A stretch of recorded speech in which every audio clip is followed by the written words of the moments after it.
These special episodes of 99% Invisible are brought to you by the Lexus GX and SiriusXM. The new Lexus GX shows how an off-roading overlanding vehicle can also be a true luxury vehicle. Every GX comes standard with SiriusXM, offering a rich array of music, sports, talk, and news.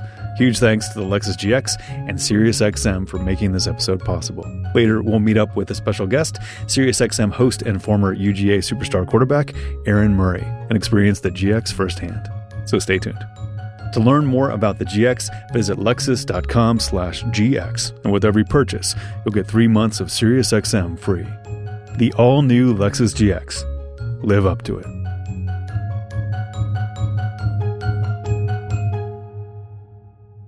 This is 99% Invisible. I'm Roman Mars in Athens, Georgia.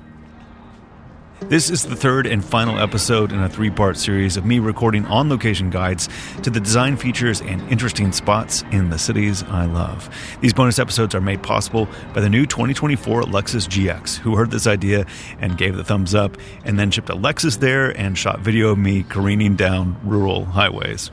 I'm here again with my wife, Joy, who has been generous enough to accompany me to these cities, so I have someone to tell stories to instead of me talking into a large, fuzzy microphone by myself like a weirdo. Hey there. You're not a weirdo. Well, yeah, you are. So as you know, but other folks may not, I lived in Athens, Georgia for a few years in the mid-90s. I moved here to pursue a PhD in plant genetics, but I dropped out, and then I just hung out here for a bit, seeing bands, starting a film festival, all things that are very Athens in the 90s things to do. The key part of that story is that I did not graduate from UGA, and mostly that doesn't have a huge effect on my life because today I do things that are totally different than my field of study. But right here at this arch where the town of Athens transitions to the university, the fact that I didn't get my degree matters a lot. This pretty modest 3-column black metal gateway arch, which serves as the symbol of the university, was erected in 1857, and it stands at the top of a couple of stone stairs that marks the entrance to the campus. Long, long ago, it was connected to a fence, but now it just stands alone. So people can walk up the stairs and through it, or they can walk up the stairs and kind of around it. But according to tradition, I can only walk around it. Can you guess why? Because you didn't graduate from the University of Georgia? Because I did not graduate from the University of Georgia. Now, not everyone follows this tradition, and on the way here, I didn't even know if I was going to walk around it or through it, but I decided that I would walk around it. I'm not sure why. That's the power of tradition. Legend has it that a freshman by the name of Daniel Redfern in 1905 vowed to never cross under the arch because he believed that until he graduated from the university, he did not possess the 3 virtues for which it stands. That's wisdom, justice, and moderation. And this morphed into this widespread superstition, and it is now believed that passing under the arch before you get your diploma will bring you bad luck or the possibility of never graduating, or maybe both. Are you sure you didn't walk under the arch? I probably did. It's probably all the arch's fault. But you can see here, this is what I love about this. You can see right here, a lot of people chose to walk around the arch. Like the right side of the stone step around the arch is totally worn down. It's a little dip of erosion for where all the people are walking around it and not through it. If you think about it, the people crossing here are most likely not graduates. Like when you graduate, you leave soon after. So pretty much the only people who actually pass through here are people who have not yet earned their degree. So it makes sense that many, many people walk around it, and that causes that erosion. So like I mentioned before, the gateway arch used to be connected to a fence. So it was like a real gate. Safety-wise, it doesn't really matter that this entrance can't be closed now, but it could matter for a different reason, and that reason is adverse possession. Adverse possession is an ancient legal principle that still exists today, under which a person who does not have legal title to a piece of land may acquire legal ownership based on continuous possession or occupation of the property without the permission of the legal owner. Basically, If the owner doesn't kick someone off the property, then the squatter can legally become the new owner after a certain amount of time. There are lots of conditions and requirements, but the existence of adverse possession is the reason you see little plaques on sidewalks that grant permission for people to pass over it, even though it is private property, and explicitly states that it will still remain private property of the original owner, no matter if people pass over it or not. So gates also function like this, but really only if you can close them and deny someone continuous possession. But the reason why I bring this up at this gate that does not close is because of where you went to grad school. Where did you go to grad school? I went to Columbia. For people who don't know, where is Columbia University? It's in New York City, in the borough of Manhattan. Right. So Columbia is an open campus. The public can cross the grounds if they want to. We toured there with some of the kids on like the hottest day of the year. They thought they were going to die. But once a year on a Sunday morning, Columbia locks those gates. And it's not because they're doing maintenance or anything. It's just to demonstrate that this land is ours and you, the public, can't make a claim to it. Because the public is kept out once a year for one morning, no one can eventually own it by possession. Now, again, I don't think there's any way to close this gate, but I am sure around campus or in whatever town or city you're in, you will find markers guarding against adverse possession, either by legal notification or a physical barrier.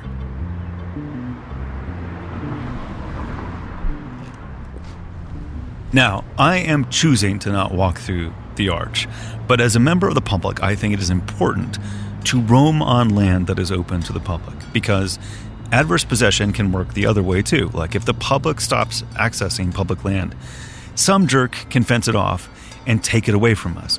This is something I always say to the kids. If we don't use rights, we lose rights. Speaking of the inalienable rights of humans and the unconscionably evil act of taking those rights away, let's take a look at the plaque back there beyond the arch.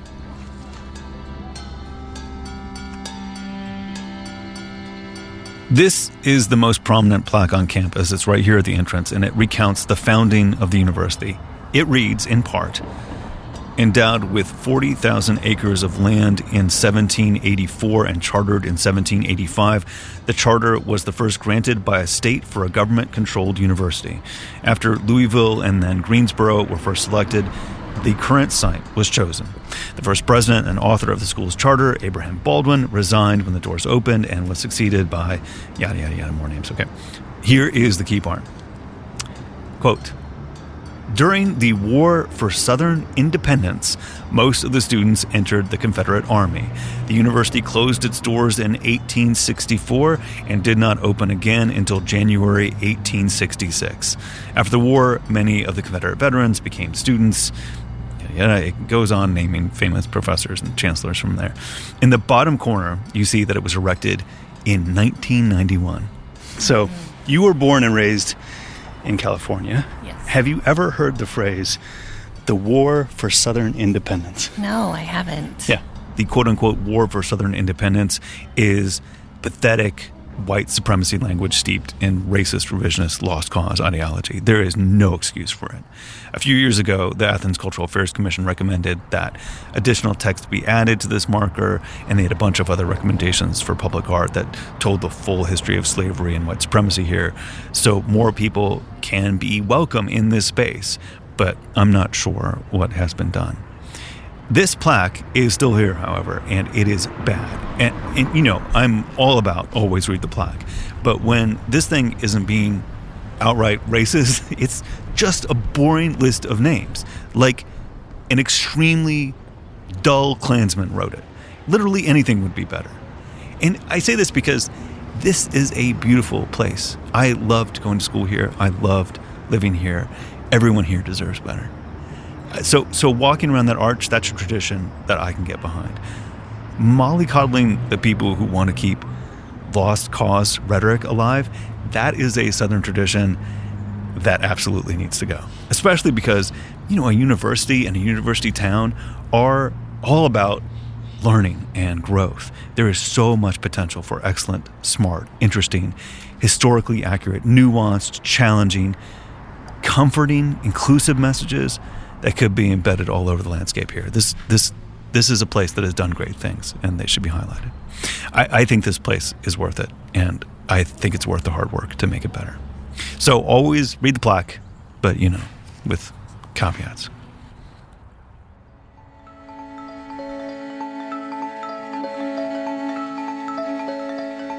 Okay, so we're going to walk a few blocks that way to another historical marker, which tells a great story.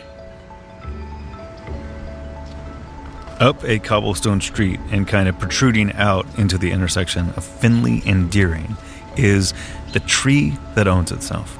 It is a white oak that, according to legend, has legal ownership of itself and the 8 feet around it.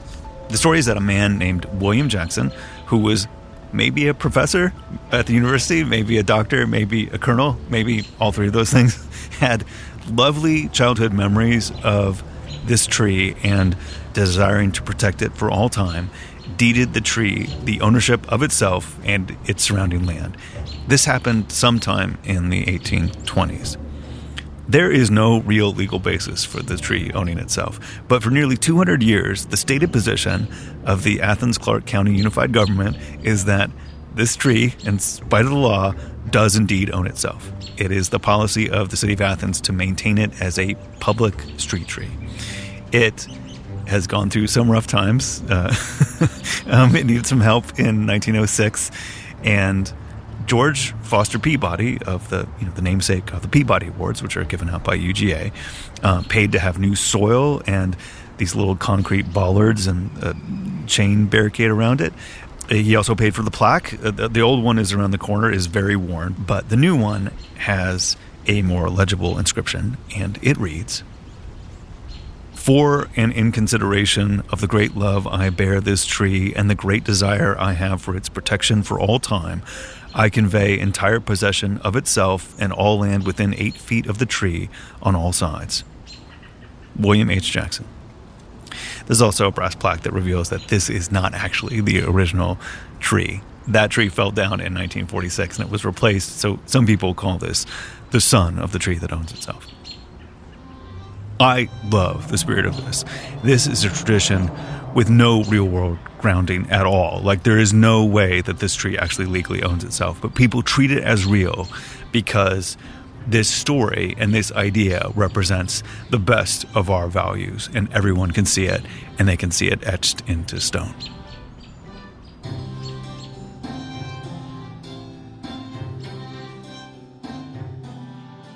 So let's head to a park I'm excited to check out because it was not here when I lived here, and it sounds so cool.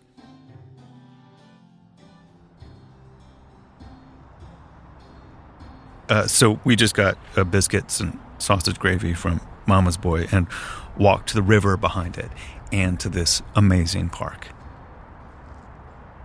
This is a lovely example of the rails to trails movement that gained traction in the early 2000s as people saw more and more opportunities to convert disused railway routes into urban trail systems. In New York City, a series of old elevated rail lines on the west side were slated for demolition until citizens got really serious about saving it, and ultimately those raised routes became the now super popular Highline Park trails, which we have been to and took the kids there too. Yeah, it was beautiful. Also, in the early 2000s, an old elevated rail line trestle was going to be turned down right here where this park is, but it was saved because of the trestle's cultural significance. And that cultural significance is that in the spring of 1983, one of the greatest bands to ever exist, R.E.M, released its debut album, Murmur, and the track list on its reverse side was overlaid on a photo of an old local wood railway trestle that stood right here. Over the decades, the bridge has been this destination for fans of the band. When I lived here, people climbed on the trestle, they nearly killed themselves, and the locals were committed to it being preserved in some way. Coincidentally, the same year Murmur debuted, in 1983, something else happened that led to this park being here and to the trestle's preservation.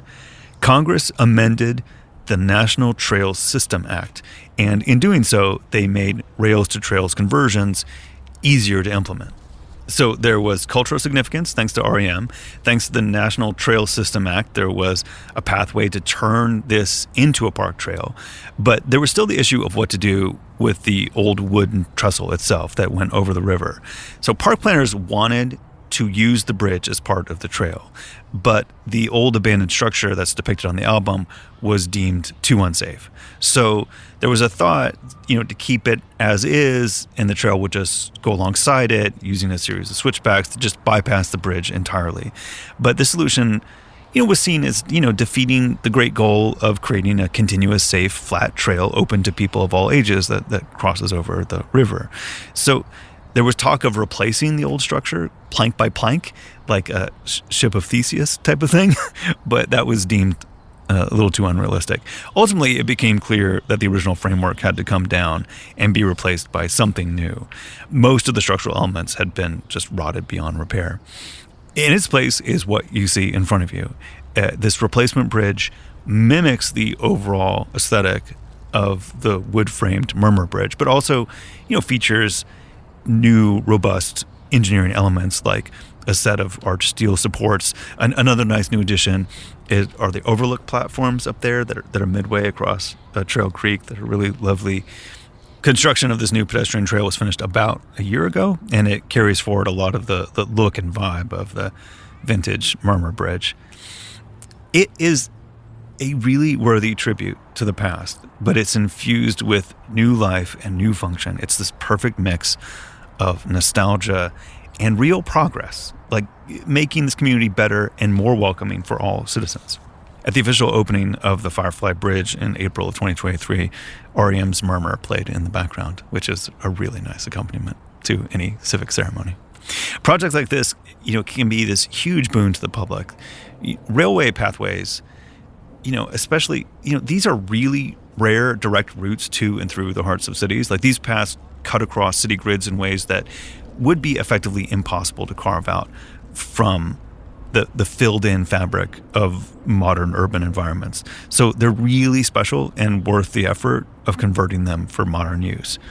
This Firefly Trail, which, this is a small part of this 39-mile proposed path, joins like a host of really impressive Rails to Trails projects across the U.S., including the 606 Trail in Chicago and the Midtown Greenway in Minneapolis.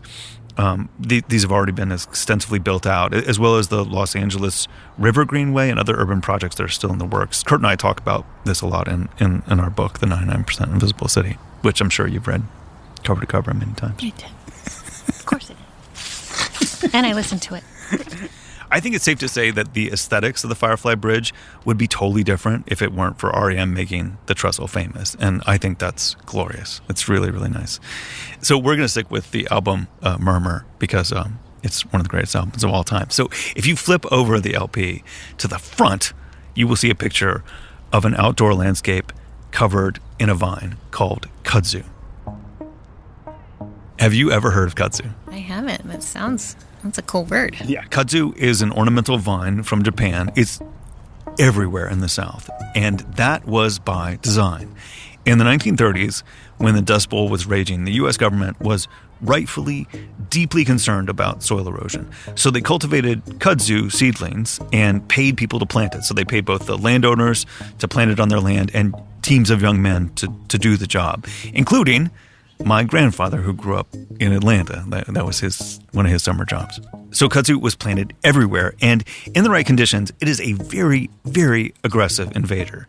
On the cover of the Murmur album, you can see what it does. It just overwhelms everything in its path. It grows over abandoned structures like cars and abandoned buildings. It climbs trees and signs. I remember it being called the vine that ate the South. I lived in fear of it growing up. It was like quicksand. You remember being afraid of quicksand? I thought it was possible that kudzu would consume the entire United States. It turns out it's maybe not as bad as all that. And I only read this recently in an article in the Smithsonian from 2015. Kudzu needs a lot of sun. It can be kept in check by grazing. Also, one of the beetles that eats it in Japan finally made its way over, and it's also eating it here. But still, all along roadsides and in abandoned places, it really thrives. So it's at its worst where humans can see it. But, forests are not as overrun as you could imagine while you're, seeing it, speeding down rural highways. It's still a big symbol of the South. I was on the founding committee of the first Athens Film Festival in the 1990s, and the Kudzu was the name of the award for the best film. It's all over Southern Gothic stories. It's a very creepy, creeping vine, but I was happy to learn it's not quite as bad as I was raised to believe. But it's better than the doomsday scenario that plagued my brain as a kid.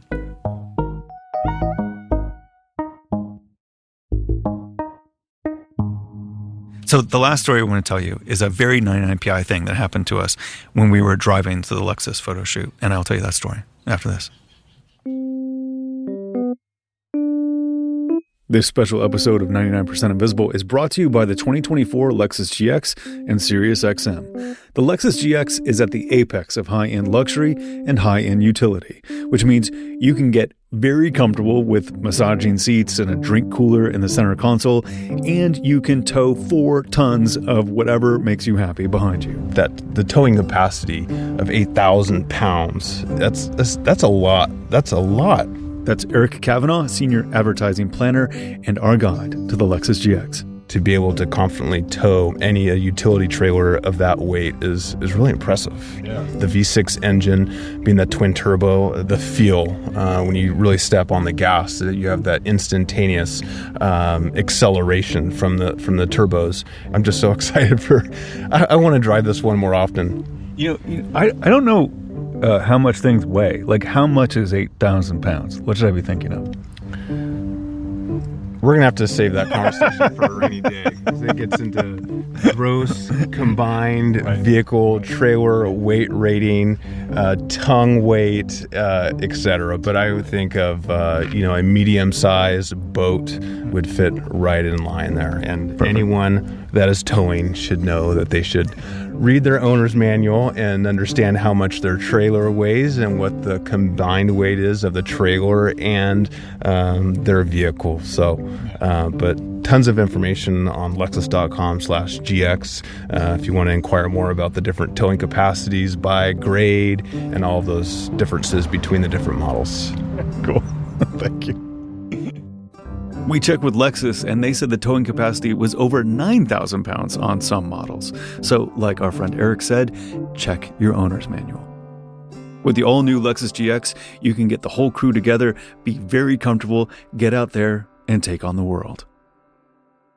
Now, I love music, and I love news, and I love talk radio, but to me, there's something really special about sports on the radio. And when you're in the Deep South, that means you're listening to and you're talking about SEC college football. And it just so happens that SiriusXM has a channel for that and the perfect person to be your guide to the SEC. Aaron Murray. I currently work as a host for SiriusXM, the SEC channel, ESPN as a commentator for collegiate football, and then president of the Players Lounge. So just a few things that take up my time, and a father of 2 as well. Tell me about your career at UGA. I got here in 2009, and redshirted my first year, so I didn't play my first year. Played the next 4 years, 2010, 2013, and was pretty successful. Set numerous SEC records, so the Southeastern Conference, which still stand today. Touchdowns, yards. Someone just broke my completion percentage record, but the other 2 stand, which are the ones I really want, especially the touchdown. So it was a really good career. I had a great time, played in some really big games, played in a couple SEC championship games that we were close to, unfortunately, winning. One came down to the final play of the game, sadly. But it was a lot of fun, a lot of great memories, and like I said, a lot of great success, which allowed me to then live out my dream of getting a few years in the NFL. For people who don't know, okay, so there's college football, and then there's SEC college football. Mm-hmm. Tell me about the distinction there. It's different. I always tell people in the state of Georgia, when it comes to like the hierarchy of just teams in general, obviously you got the Falcons, you got the Braves, you have the Hawks, you got Georgia football, are kind of like the big 4. If you had to rank them, it's Georgia football 1, a significant drop, probably the Braves, Falcons, maybe even like United. Like United's awesome. Like soccer has gotten really popular in Georgia, and especially in Atlanta. But like there's a big drop from Georgia football, which is not a professional sport, to everything else. And that's just the South. I mean, you have Alabama where there's no professional teams, so people love and are, don't even talk to their family members when it's Auburn, Alabama week, for goodness sakes. It's different. And that was one of the things that were eye-opening to me, because I thought like, okay, I'm just going to go play football. I didn't realize that my performance on a given Saturday affected so many people the way it did. I mean, there was a time where like we had one loss my junior season to South Carolina. I got home and my house on campus was egged and teepeed.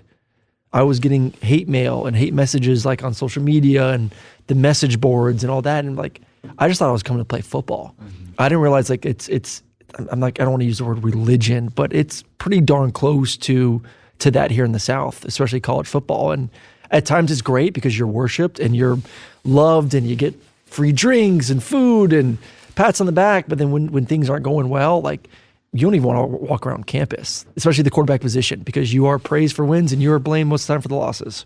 So now you do commentary for the SEC channel on SiriusXM. Tell me about what the channel is and tell me about what your job is there. The SEC has been the most dominant conference in college football for 2 decades now. They've had the most championships. They've had the most first rounders.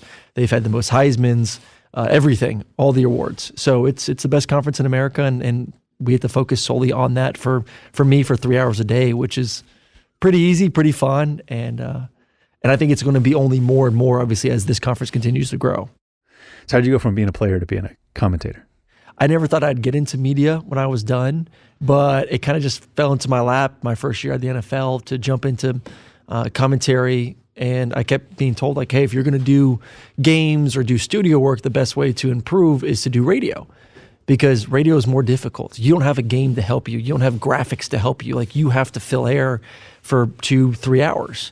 I think there is a level of credibility when I jump on a broadcast or jump on my Sirius show and my commentator is like, oh, we're here in Athens, Georgia for Georgia versus so-and-so, and I'm here with the SEC's all-time leading quarterback in touchdowns. Like, it does add a level of credibility for when people listen to a game or show. Are you live on the air or do you record a little ahead of time? Oh, we're live. So I just plug on in and sit at my desk and pray my dogs don't bark too much. Or my son gets home from school like at 5:30 and he loves to just run into my office. Dad, Dad, Dad. I'm like, I'm on radio. Shh, be quiet. He'll jump on the headset sometimes and say hello, go dogs. And then he'll go off to his little play area downstairs and have some fun.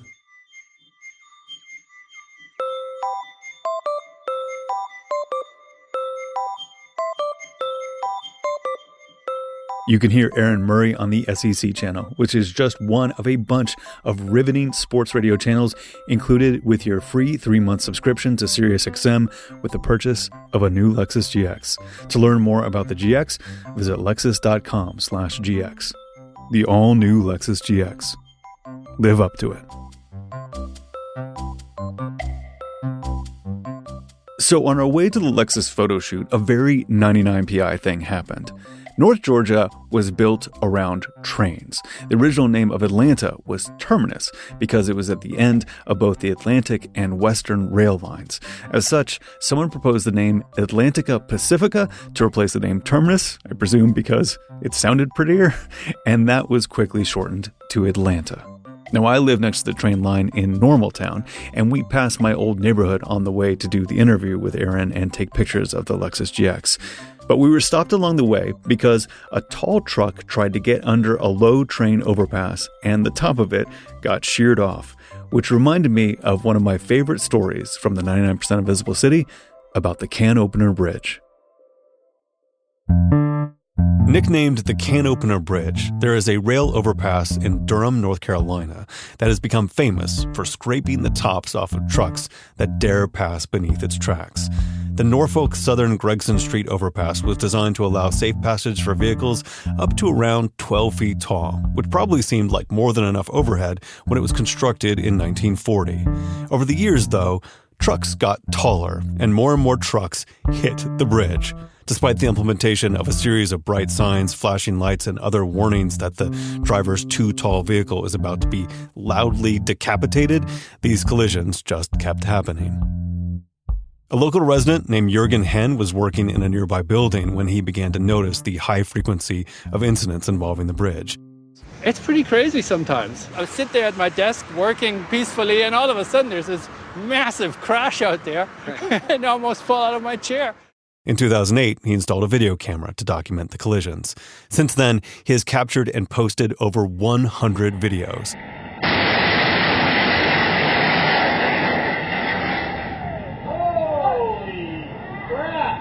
These short films capture a delightful spectrum of mayhem, at least for those inclined towards infrastructural schadenfreude. Especially tall trucks are stopped entirely by the bridge and bounce back like a person hitting their head on a kitchen cabinet. Shorter vehicles slide under with just a painful screeching sound. And in some cases where the vehicle's height is just right, or rather just wrong, the entire tops of the vehicles are peeled back like a sardine can, hence the name, the Can Opener Bridge. After watching dozens and dozens of these incidents, one starts to wonder how such an obvious problem can go unfixed for so long. The railroad, the city, and the state have all taken actions to reduce incidents involving the bridge over the years, but with limited success. The railroad installed a crash beam to keep trucks from hitting the bridge itself, and this protected the infrastructure and any freight and passengers that might be traveling overhead, but it didn't do a lot for the trucks down below. Understandably, the rail company's concern is not with the trucks on the road, but the trains on the rails. For its part, the city of Durham installed a supplemental array of warning mechanisms, introducing 3 low-clearance signs posted at each of 3 intersections in advance of the bridge. A pair of smaller roadside signs with a stated height limit of 11 feet 8 inches were also put up, which shaved a few inches off the actual limit to introduce, another safety buffer. At one point, the state of North Carolina also installed an overheight while flashing sign with blinking orange lights directly in front of the bridge. Trucks, however, continued to crash into the beam, so the sign was removed in 2016 and replaced with a higher-tech overheight must turn variant coupled with an LED display, all linked with sensors to detect approaching oversized vehicles. The system was integrated with a new traffic light so that when the sensors were tripped, the stoplight would turn red. The idea was to give the truck drivers more time to notice the warning sign before plowing ahead. Despite this more sophisticated intervention, however, the bridge continued to claim and maim trucks. Since no amount of warnings seemed sufficient, other solutions were considered over the years, like raising the bridge, lowering the street, or redirecting truck traffic entirely. The railroad long argued that raising the bridge would require significant regrading on both sides, potentially costing millions of dollars.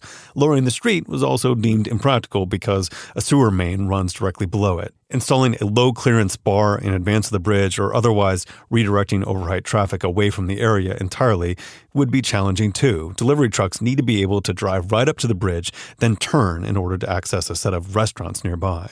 Rerouting them just isn't feasible. Finally, after years of delays and buck passing, in October of 2019, a work crew converged on the site to do the improbable and raise the bridge.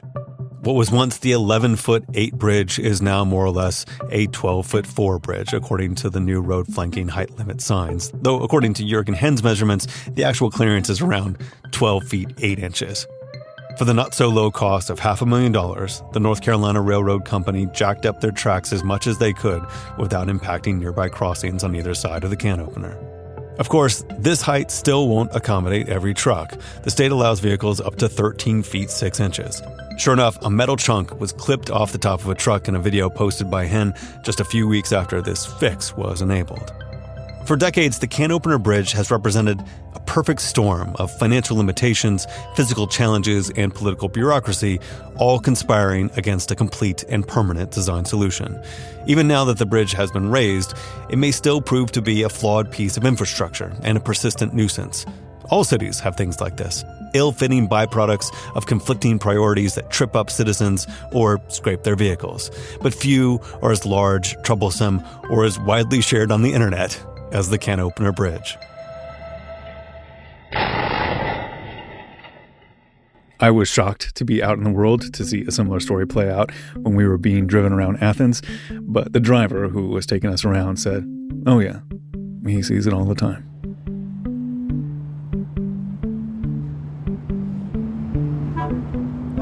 So we're back at the Arch in downtown Athens, and the last thing we have to do is we have to walk about a block that way to Walk Street Records, and we have to tell the clerk some of the stuff we like, and then we just have to buy whatever record they pick out for us because they know what they're doing.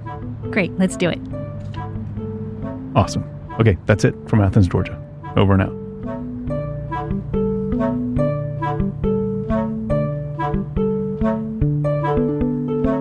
Thanks for joining us for this special Athens, Georgia edition of 99% Invisible, brought to you by the Lexus GX and SiriusXM. Thanks to Eric Kavanaugh, Aaron Murray, and Joy Uson for being my special guests.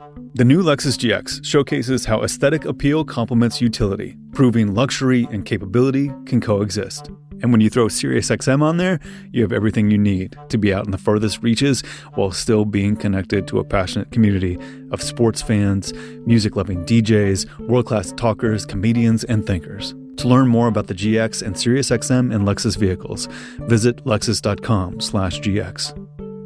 The all-new Lexus GX. Live up to it.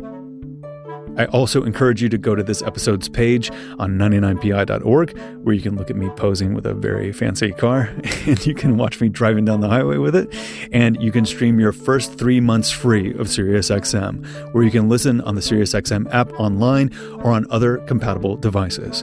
You'll get more than 425 channels, including ad-free music, sports, comedy, news, and more. You can listen anywhere on the all-new SiriusXM app.